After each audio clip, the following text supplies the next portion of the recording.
Hey everyone, and welcome to another episode of The Outsiders. I'm Seth Austin. And I'm Todd Pickering. We're a couple of actors stuck on the outside, trying to make our way to the inside of the biz. Hollywood, baby. God, that was really good. That was I have just no idea. stellar. I'm going to do it. I did it last time. It's a little repetitive, but I'm going to give myself another pat on the back. All right. Since we're still... Are we ever going to do this together in a studio? One can dream. Can't one, Todd? At this point, I don't know. Will we ever go back to any sense of normalcy? Time will tell. I don't know. Some places have. It's all about the online stuff. I just did my first commercial audition. You had your first commercial audition. How did they do it? Did they do it like an open call? Or sorry, not an open call, but did they do it a self-tape? Or do they do these new cool like virtual like conference call tele auditions? Yes, the latter. The latter. They I was out at the grocery store and I get home and I see I have an audition from my agent and I look it all up and it's on an app called Blue Jeans, not Zoom. It's called Blue Jeans that I downloaded. And it was just real simple, just a couple of lines. And then I noticed that the date wasn't for tomorrow, it was for today, a half an hour ago. So the audition happened, you had to time travel back? You had to time travel back to do the audition. Well, I don't have those powers, Seth. Yet, Todd, yet. I'm watching Dark, okay? And, there's a bunch of miserable German people that are time traveling all over the place, so. What's that one called? It's called Dark. Dark, because there's too many shows. Everybody out there, do not shame people for not watching shows. It's one of my pet peeves. You haven't seen Ozark? No, I haven't. If I got just a little more depressed every time someone said that to me, I would be not a happy person. Right. So tell us about Dark real quick. Okay. So it's a bunch of unhappy. What channel is it on and stuff? It's on Netflix. It's about a bunch of miserable German people who find a rift in the space-time continuum, and they time travel between 33 years in the future, 33 years in the past, and then 30. It's very complicated. It's good, except like I keep saying, it's about a bunch of miserable German people. So it's hard to like any of the characters because they're very unhappy and they're not very nice to anybody. Like they don't really like their kids. They don't like anybody. It's like they're all unhappy. Like it's hard to get really attached to any of the characters. Well, we'll get an update on that one. Yeah. So the digressions, they're never going to stop. Never. So long story short, I just said, you know what? I missed it and I'm just going to go online. And you know how you wait in the waiting room for a Zoom call and you click me in? You click me in, right? I click you in every time, Todd. That's our relationship, yeah. Is that it? Okay, that's going to be a new catchphrase. Did you click him in? Did you click her in? I clicked her in. I clicked her in real good. Okay, so that's my point. So Seth, I go to this site and I know I'm late and they're giving direction to another spot because I'm like half an hour late. And I'm sitting there and I'm trying to look at the script and organize myself and adjust my light. And then all of a sudden the casting director, and I've got all these things up so I can't see them. She's just like, hi, Todd. I'm like, excuse me? No, and I didn't say anything. She goes, Todd, can you hear me? And I went, can you see me? I just was in. Just like instantly. Yeah. So I thought I was in a waiting room or something. She was watching you the whole time. It was part of the audition, Todd. It was a trick. You thought you were in a waiting room. She was watching you the whole time. You won or lost the role right there before you even said a word. Well, they were really nice. They apologized. And then she put me into another room with the casting director. So it was just like going in for an audition in the sense that, and again, 2 hours notice. And I said, I got the script. He goes, yeah, ignore that. They rewrote it. And it was completely rewritten. That's a commercial, right? And then when you get on set, if you book it, you're not going to be doing any of that stuff anyway. Yeah, it was just a couple of lines. So, by the way, everybody, I'll give out one of my secrets, Oh. I don't, my glasses, so my God, no Todd, you've been lying to me this whole time. Did you not know that? I knew that. Okay. So I had to write my lines out so I could see him because he was like, lean back. And I couldn't read the script. Let's pause for a second. For those of you who are just listening, Todd does not have any lenses in his glasses. He just poked his fingers through the holes in his glasses because there's no lenses through there. We have to always remember that not everyone is watching our brilliant smiling faces. That's right. It's a podcast. It's a podcast. Still learning over here, folks. Still, we'll get Any there. rate, Any rate. enough, boring. But the point is, it was weird, first off. I just need to say, as an actor, and I was late, so I was nervous that I was, they were super nice. Yeah. It was like, but it's weird doing it in your living room. Yeah. Sitting I mean, down. but did you think, so what I've heard from other folks that have done this is, did you think it was better than at least better than doing self-tape? Oh, absolutely. Okay. Yeah. That's what everyone seems to be saying, because it's like, it's kind of like you said, it's kind of like a real audition, right? Except you're doing it in your living room, but at least you get to connect, whatever you want to call it, with another person rather than just like sort of screaming into the void of the self-tape situation, I've done a voiceover audition, and they said, we really liked you, but we want blah, blah, blah. And you're just guessing. Right. I'm like, okay, in print, I don't really know what that is. I'll just give you something else. But it's a shot in the dark. I mean, I can do 50 voices. They do not want to hear 50 voices from 50 actors. Do the math. Yeah. Right. Yeah. Right? So unless you're in the room, for something like that, but hopefully we have those capabilities for callbacks and whatnot. It went fine. I mean, be interesting to know if they're still going forward. California is shutting down again for the weekend, the 4th of July weekend. Right. And that's probably a very good thing to contain the spread of the virus, because it seems to be out of control here in California and many other states. 19, I think, more approximately. There's approximately half of the United States that's going up and half that's remaining flat. Right. Or yeah. As of today.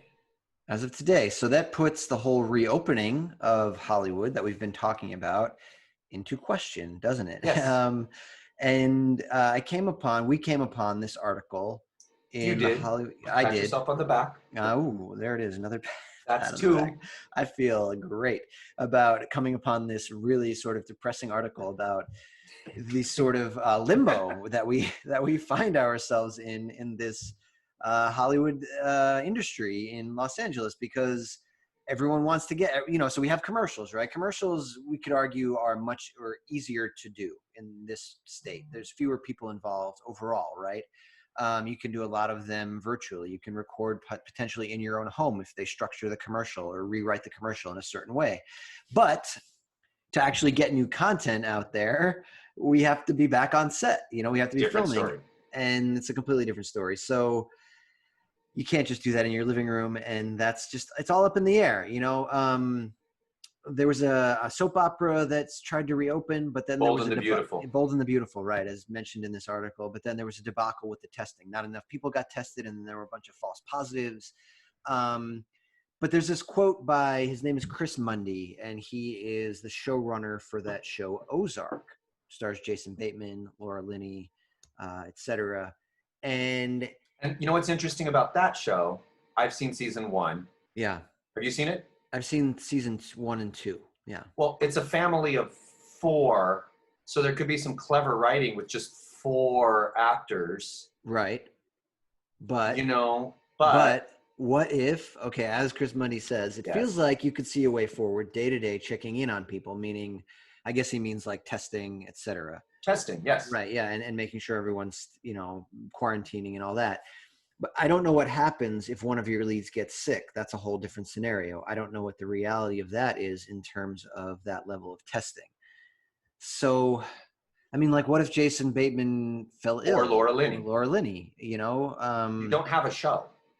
Yeah, you don't. So it's asking a lot of the producers, right, of Netflix to greenlight something like that with that risk. I mean, and I don't know where they're shooting, but the article goes on to talk about how in a lot of states where they're shooting some of these shows, the restrictions aren't as strict and the mask thing has become politicized, right? So, and some people just aren't wearing them. So it calls into question safety.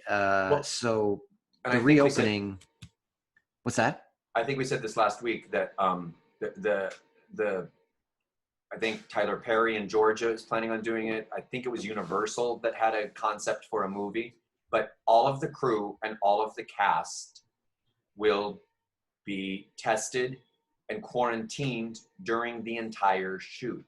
Right. So they are the new term is they're a giant pod. So they're not allowed to leave set. Right. The crew as well, right? That is correct. Yeah.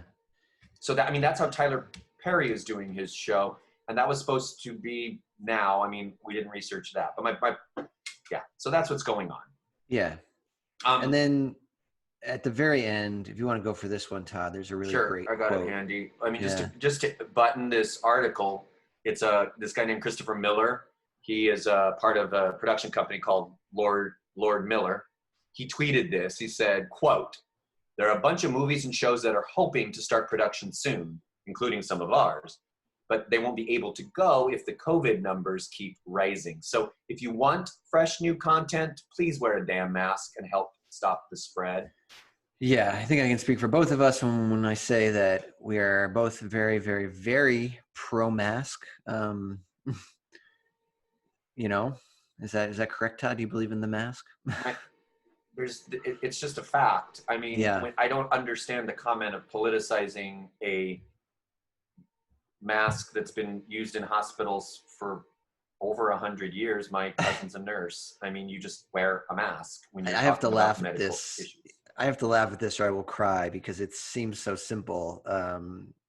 It's the whole the thing that people are the my body, my choice thing. If I don't want to wear a mask, I don't have to it's so silly. It's so please everyone, just wear your masks, keep everyone safe so that we can. It's things like, the Hollywood industry employs millions and the catering and so one of my side jobs, Todd, is that I work for the city of Los Angeles as a park film monitor.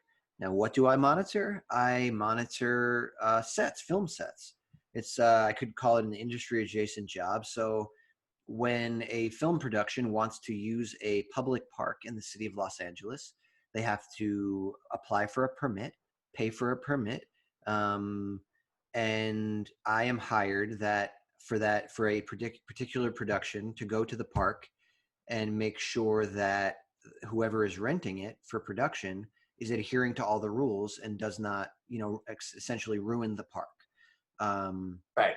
And the other day we got an email saying that Hollywood is open and that I should expect, we, the park film monitors, there's many of us, should expect to get work moving forward. We're back in business, but that will not be the case. I will have to continue to be unemployed or on unemployment if this industry does not open. As you say, there's just so many people that depend on the film industry here in LA. And Walt Disney World is supposed to open on the 11th, I want to say, but Actors Equity did not approve of their actors' contracts. I know most of the shows aren't opening, but that's still, I think, I don't know who falls under that. Anybody that has a face, I think, is how it goes. So that means, the characters won't be able to come back. And of course, people can't hug them, but I mean, they were supposed to, I'm just saying that. So, the shows are not going to perform, obviously, because all those actors are equity in Disney World. But then more than likely, all of the, like you said, Mickey, I think you mentioned to me that Mickey Mouse doesn't speak, so he might not be equity, but a lot of the other characters that just walk around are also equity. So, like, what is Disney, like, how can you have Disney World without the Mickey characters? Mouse. Well, because they could have Mickey. I'm not sure. Yeah. My point is that the unions, and I mean, goes back to Hollywood, and Disneyland, of course, because we shut down, had to move their opening date. It was supposed to be July 17th. Yeah, that's not happening. And it's not happening, but the unions, AGVA is the union here. Right. For the actors. They don't use equity because there's not as many.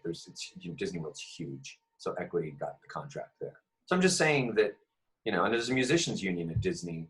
There's a California Musicians Union. I'm sure there's one out in Florida. So I'm just saying, all these unions have to agree. And that's what went on with Hollywood. All the unions had to agree. So there was an agreement made, which brings us to, let's just get off the COVID. Yeah, it's enough with the COVID. I mean, people are they've already shut us off. No. But you said you're studying. What's that? You're studying. I am studying, but we keep forgetting to do this. And yeah, we need to give people our email address in case they want to hear more from us and communicate with us in any way. Our email address for this fun little podcast is the Outsiders Biz. That's the Outsiders Biz at gmail.com. The outsidersbiz at gmail.com. That's right. The outsidersbiz at gmail.com. And also stay tuned at the end for our tips, which we should have said at the beginning. Now we're almost done because here it's basically coming. So you were asking me, Todd, about a class that I'm taking. Yes. So my school is supposed to reopen on July 17th, Playhouse West, but I will not be able to go back and start that yet for a couple of reasons. But the point is, so in lieu of that, my friend Peter in New York is a Michael Chekhov instructor in the Michael Chekhov acting technique. And up until these last couple of classes that I've taken, I was wholly unfamiliar with the Michael Chekhov technique. But oh, cool. So yeah, it's new to you. It's completely new. And tell new everybody to me. who Michael Chekhov is, please. He is or was the nephew of Anton Chekhov, the very famous Russian playwright who wrote a bunch of comedies. Cherry Orchard, yeah. Uncle Vanya.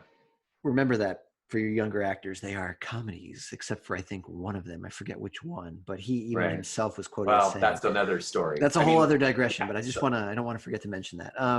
Anyway, so the Michael Chekhov technique is very interesting. Michael Chekhov he incorporated a lot of Stanislavski's teachings in his own. And he has 4 major pillars. Michael Chekhov does as part of his technique. I'll write these down. Well, I can't rattle all of them off right now, but the first 2 that because I haven't studied them all yet, but the first 2 that I have studied are the feeling of ease and the feeling of form. That's as far as I've gotten. And, they're very complex and there's a lot of studying within each one to do. But what I have found very valuable so far is the feeling of ease. That's his overarching one. And he says so it's important. the one that you can't teach. And it is so important. And yeah, he says it's the one you can't teach. It's basically a lifetime of working on this feeling of ease. And the main thing is it doesn't mean that when you're playing a character, it doesn't mean that every character is like chill. Not every character is like a California surfer dude, right? It's not just everyone has this feeling of ease. Everyone's chilled out. No, it's that you yourself as an actor have an internal feeling of ease so that you can more readily and more deeply express and access all of the character's thoughts and feelings and emotions, right? So you could have a really tense character, but as the actor, you have a feeling of ease so that you can more freely express this tense character's feelings and then and flow within the scene, right? So that you're adaptable because, this guy might be really tense, but he also might have a lot of other layers, right? The characters tend to change over the course of a play, right? He's not just one note. He's many things, this character. So is the sense of ease really more, when he says that, is he speaking to the actor rather than the character or both? That is a good question, and I don't know if I can confidently answer that at this point. That is something that I will actually ask my friend Peter, who teaches this class. I think it's kind of both in a way. I think it more applies to the actor and the preparation. It sounds like it. Yeah, it's more the actor and the preparation is what I'm feeling right now. But what I really liked about that particular concept is it directly applies to the Meisner training in the preparation of the relaxation that I've talked about before, right? So, part of for me, the most important part of my Meisner training so far has been the relaxation of it. And what that does, it does allow you to more freely access everything and to sort of receive what your partner's giving you so that you can change in the moment. It's about being moment to moment, right? How can you be moment to moment if you don't have that feeling of ease, if you don't have that relaxation? You're going to be sort of stuck in this whatever you were doing before. It's just going to completely sort of take you over, the moment you're in, rather than moving to the next moment. So I think that's really important. And that's the way, maybe we'll follow up on this because I think it's fantastic to talk about because none of us are at ease right now. And So Yeah. it's something to think about when you audition. I will say, per my audition, I didn't have a lot of ease because it was the first time I did it. He put Sure. me at ease, the casting director. I also feel like for myself, I'm more forgiving, but I say the next time I do that, I need to be more at ease because I've already done it once. So I Right. always kind of put that first one down to learning. So I think that's fantastic. I think I studied Chekhov in college, but that was a long time ago. Yeah. It's really good. The second one we did, though, to be perfectly honest, like the second class I took, we started to work on the feeling of form. And I'm on the fence about that one so far. Like I'm trying to be as open-minded as possible because I want to absorb everything, right? But this feeling of form, it didn't necessarily, like, we did a lot of like physical activities where you would like take a line from, he's like, okay, so think of a line of text from any play or anything that you know, from anything that you've done or just whatever, an audition you've had, and then put a couple of specific physical moments, a beginning, middle, and an end, with that, and then do a couple of different levels of it, like make it really extreme, make it really like internal. And I'm not explaining it very well, but at the end of the day, I don't know that I got a ton out of the feeling of form part. I'm going to keep with it, of course, because I do find it really interesting. That part of it certainly didn't fit in with what we've learned in the Meisner training so far, so I'm a little skeptical of that. But Well, it um, just sounds like the opposite of ease in a way, and you put them together. right, exactly. So you got to maintain that feeling of ease while you're doing, all of this physical work. But for me, I think what it did was it put me in my head because I was more worried about where my body was physically rather than just being in a moment. Um, so yeah, I don't. Maybe I Well, can find a place where I'm still at ease and I'm, but but let's face it, when you're on set and the set's tiny, the areas, you have to hit your marks, and there's nothing natural about it. It's yeah, that's very true. unnatural. Yeah, that's So true. I, That's a I good point. think this is where this is heading, Yeah. and that's the hardest part of you know acting. That's why you have to have a certain amount of ease because you're trapped on at literally standing on an X and hitting marks. Yeah, that's a very good point. I mean, yeah, and what I'm hearing is that you need to incorporate that feeling of ease. You need to have that feeling of ease so readily available to you that when you're put in these extreme acting situations, you can deliver, especially on film sets where you don't have a lot of rehearsal, if any rehearsal, and you might be Right. getting the script that day, that morning, depending on what you're doing, like if it's soap So operas and stuff. think about it. If you have ease Yeah, and you're totally loosey goosey and you can totally be in the moment and it's all real, yeah, but if you're standing off camera, doesn't matter how much ease you have, they have to do another take.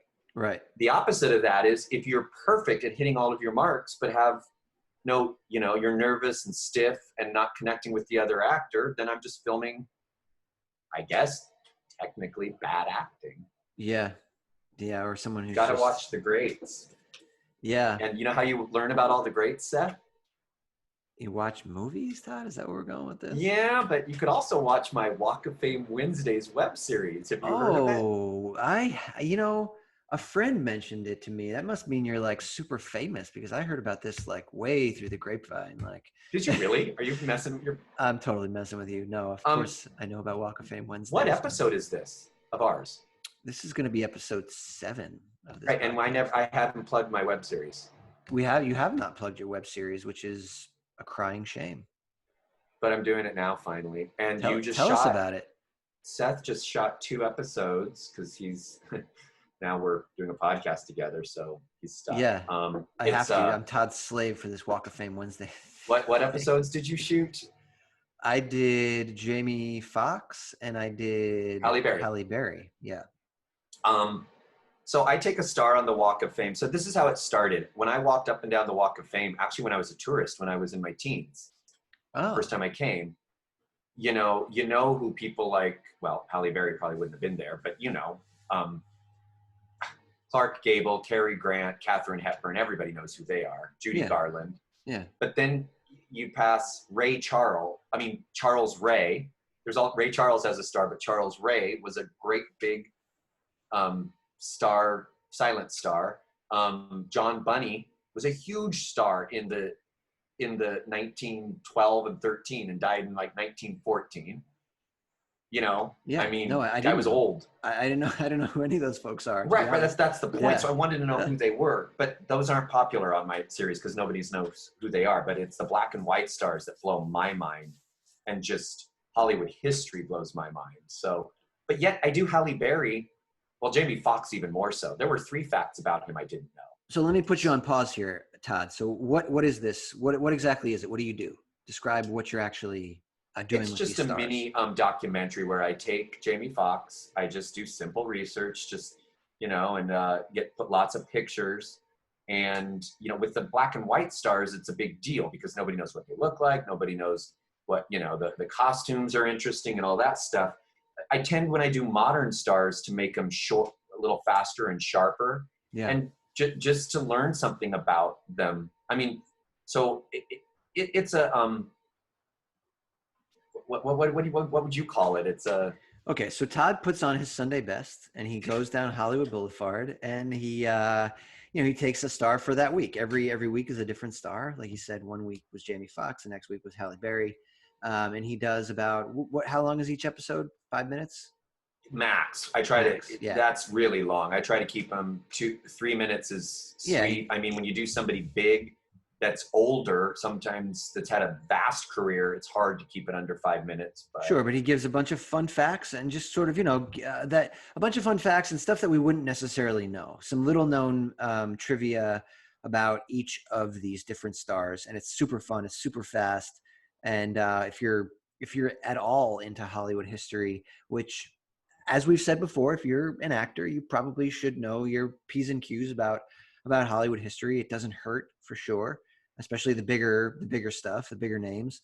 even the smaller names, to watch somebody that you didn't know, to see that there were people, especially people of color, that like I did do Seshwa Hayakawa, was a Japanese, one of the, he was a huge star during the silent era. Yeah, I didn't know and that. was a really good actor. He's in one of these really bad movies in a really racist villain role, and it's really kind of a 3-person movie, and he's really good compared to the 2 leads that never made it as stars. Yeah. So even watching, you don't have to watch the whole thing, but I did watch that whole movie, and I'm like, he's really good. He was circling back to Chekhov. I mean, this guy's actually acting. Like, I see things in his eyes. Like, I can see what he's thinking, yet I don't know what he's thinking. I'm interested in him. Where the female lead is every cliche of bad silent movie, overacting, overface. Todd, you have forgotten to mention where to find this brilliant web series. Well, thanks for reminding me. It's on YouTube, and it's called Walk of Fame Wednesdays with Todd Pickering. And how do we follow you on Instagram, Seth? On Instagram? Oh, Instagram, yes. That would be at Seth Austin Insta. Are you on Instagram as well, Todd? Yeah, I'm simply Todd.Pickering. All right, plug's done. Plug done. So to circle back to what you're doing with the Walk of Fame, this ties in with our major tip, I think, for the week. Yes. Which is accountability, right? I don't think we have any other real tips for this week, but during this time when a lot of us aren't doing much acting wise, myself included, because I don't have an agent, right? So I'm self-submitting still every single day, but I haven't had an audition in probably a month, I think. So how does one feel like they still have their head in the game when that is the case, when you're not getting seen? So I've been doing this online class with my friend Peter. I've been doing weekly readings with my friend Paul from class. We've been doing Red Light Winter. We did it 2 weeks in a row, half of the play each week. And then this coming Monday, we're going to switch roles. There's 2 male leads, and both of us could play either one. So then we're just going to switch it up and get a new female lead in the play, and it's only a 3-hander. So we're just going to do that. We're just going to, there's many ways to feel like you have your head in the game, and just find whatever that is for you, whether it's learning a new monologue every week or whatever, doing it. So for us, for part of it, for us, me and Todd, for myself anyway, I can only speak for myself, is this podcast, right? This podcast has helped keep me accountable. Like we talked about in one of our early episodes, reading Michael Shurtleff's Audition. And I have been doing that. I've been rereading it. I think I read it about 15 years ago. And had it not been for this wonderful podcast, I probably wouldn't have reread it again for who knows how long. But I'm about halfway through with it at this point, and we're going to talk at length about it at some point because it's a brilliant piece of. I've read it 3 or 4 times. Yeah. I got a little emotional there because honestly, what this podcast, I mean, Seth and I said at the beginning, the first few episodes, that we felt like, we're outsiders and we feel like we're shams. What the fuck do we know? And it's like, all right, so this is holding our feet to the fire a little bit. I read a David Mamet book, and here's another tip for those of you listening in the Los Angeles area and frustrated with the closures. The libraries are open again.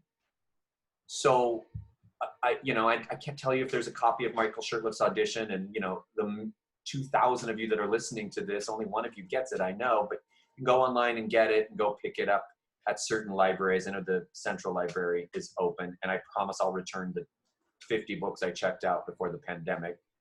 I'm laughing because I think 2,000 listeners is generous for us right now. I'm not really? Sure I don't. We're huge in Japan. Hey, if our apologies for not knowing any Japanese. We'll get on that. We'll start learning it.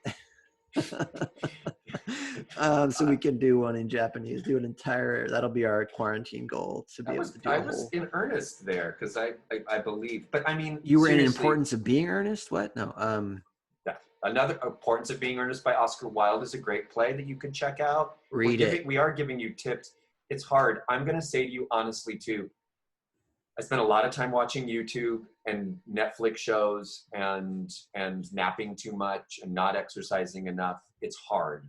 Be kind to yourself, just go check a book out and read it. And if you just read 3 pages, at least you've read 3 pages. Yes. Say you're going to write a script and you've only written 2, that's 2 more than 0. And keep being kind to yourself, as Todd said. Keep checking in on your mental health.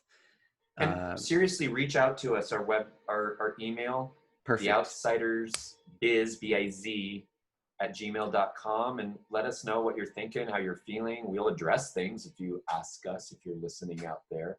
The 2,000.